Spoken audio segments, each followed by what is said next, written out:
தஞ்சையில் அதிமுக பொதுச் செயலாளர் எடப்பாடி பழனிசாமி தலைமையில் தாவேக அரசை கண்டித்து ஆர்ப்பாட்டம் நடத்தப்பட்டது.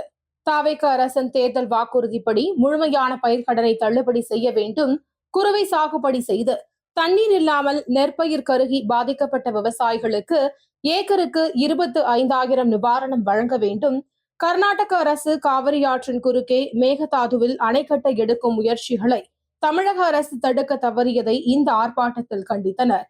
அதில் பேசிய எடப்பாடி பழனிசாமி, தமிழக அரசு கும்பகர்ணனை போல் தூங்காமல் விழிப்போடு இருந்து விவசாயிகள் சம்பா சாகுபடி செய்ய தேவையான நீரை கர்நாடகத்திலிருந்து பெற வேண்டும் என்றார். மேலும் பேசிய அவர், இந்த அரசு ரீல்ஸ் மோகத்தில் மூழ்கியுள்ளது, இதனால் விவசாயிகள் பொதுமக்கள் பாதிக்கப்பட்டுள்ளனர்.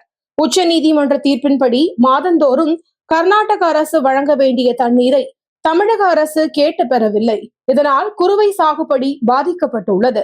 இதனால் டெல்டாவில் 5.5 லட்சம் ஏக்கர் பரப்பளவில் நிலத்தடி நீர் மட்டத்தை நம்பி 2 லட்சம் ஏக்கரில் சாகுபடி செய்தனர்.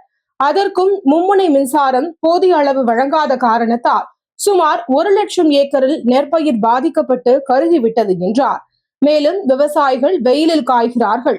ஆடம்பரமாக வாழ்ந்து கொண்டிருக்கும் முதல்வர் ஜோசப் விஜய் அறையை மாற்றிக் கொண்டிருக்கிறார். நாட்டில் எவ்வளவு பிரச்சனை, நவீன அறை வேண்டுமா, ஏன் அந்த அறை பத்தாதா என்றார்.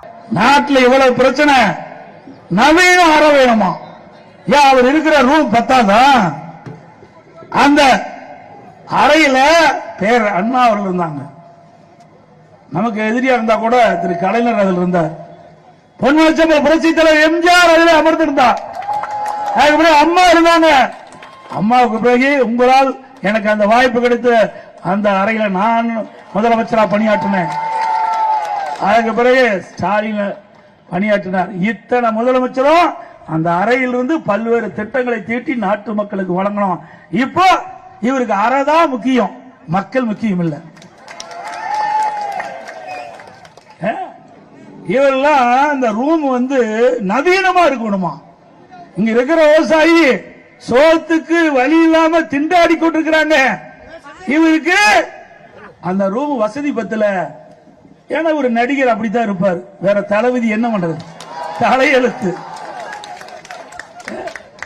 இன்றைக்கு ஆட்சி பொறுப்பேற்றவுடன் இந்த அரசு முழுமையாக இந்த மக்கள் மீது கவனம் செலுத்தி இருந்து நமக்கு கிடைக்க வேண்டிய பங்கு நீரை கர்நாடக அரசிலிருந்து பெற்றிருக்க வேண்டும். ஆனால் அதை செய்யவில்லை. ஆட்சி பொறுப்பேற்றிலிருந்து ரீல் விடுவதா இந்த ஆட்சியுடைய நோக்கமா இருக்குது. இன்னைக்கு விவசாயிகள் பற்றியோ பொதுமக்களை பற்றியோ இந்த அரசு கவலைப்படவில்லை. இன்றைக்கு ஜூன் மாதமே நமக்கு கிடைக்க வேண்டிய நீரை பெற்றிருக்க வேண்டும். ஆனால் இந்த அரசு அதுக்குண்டான முயற்சி எடுக்கவில்லை, அதுக்குண்டான செயல்முறை எதுவும் செய்யல.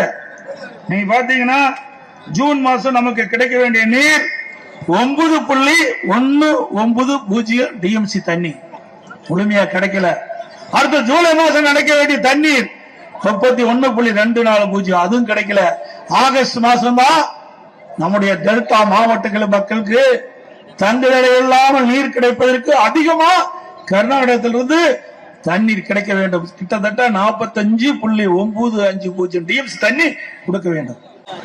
இன்றைக்கு நான் ஏற்கனவே சொன்னதை போல ரீல் விடுவது இதுதான் காலத்தை வீணடிச்சிட்டு இருக்கிறாங்க. விவசாயம் படுகின்ற துன்பத்தை பற்றி கவலை இல்லை, அவர் படுகின்ற வேதனை பற்றி கவலை இல்லை. இன்றைக்கு 1 லட்சம் ஏக்கர் இன்றைக்கு குறுவை சாகுபடி காய்ந்து அந்த விவசாயி எப்படி துடித்துக் கொண்டிருக்க என்பதை இந்த அரசு கவனிக்க தவறிவிட்டது. இருந்தாலும் அரசுடைய கவனத்திற்கு அனைத்து இந்திய அண்ணா திராவிட முன்னேற்ற கழகம் கொண்டு சென்றது. அதையும் இவர்கள் பொருட்படுத்தவில்லை. இனியாவது இந்த அரசாங்கம் இந்த குறுவை சாகுபடி செய்து இன்றைக்கு தண்ணீர் இன்றி காய்ந்த அந்த சேதமடைந்த பயிர்கள் எல்லாம் கணக்கிட்டு அந்த விவசாயிகளுக்கு தேவையான நிவாரணத்தை உடனடியாக வழங்க வேண்டும். கரூர் கூட்ட நெரிசலில் உயிரிழந்தவர்களின் குடும்பத்தினருக்கு அரசு பணி வழங்கியதை சென்னை உயர்நீதிமன்றம் ரத்து செய்தது. இதை எதிர்த்து தமிழக அரசு சார்பில் உச்சநீதிமன்றத்தில் மேல்முறையீடு செய்யப்பட்டது. இந்த வழக்கில் பணி ஆணைகளை ரத்து செய்த சென்னை உயர்நீதிமன்றத்தின் தீர்ப்புக்கு இடைக்கால தடை விதித்துள்ளது உச்சநீதிமன்றம். இந்திய ரிசர்வ் வங்கியின் தமிழ்நாடு மற்றும் புதுச்சேரி மண்டல இயக்குநர் உமாசங்கர், வங்கியின் பொது மேலாளர் முத்துச்செல்வன் உள்ளிட்ட அதிகாரிகள் தலைமைச் செயலகத்தில் முதல்வர் விஜயை சந்தித்து பேசினர். சென்னை உயர்நீதிமன்ற வழக்கறிஞர்கள் சங்க தலைவர் பால் கனகராஜ் தலைமையிலான நிர்வாகிகள் தலைமைச் செயலகத்தில் முதல்வர் விஜயை சந்தித்து பேசினர்.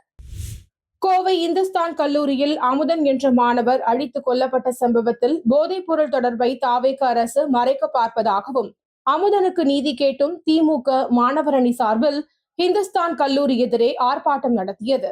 கொல்லப்பட்ட மாணவர் அமுதனின் பெற்றோரிடம் எதிர்க்கட்சித் தலைவர் உதயநிதி ஸ்டாலின் தொலைபேசி மூலம் தொடர்பு கொண்டு பேசி ஆறுதல் தெரிவித்தார்.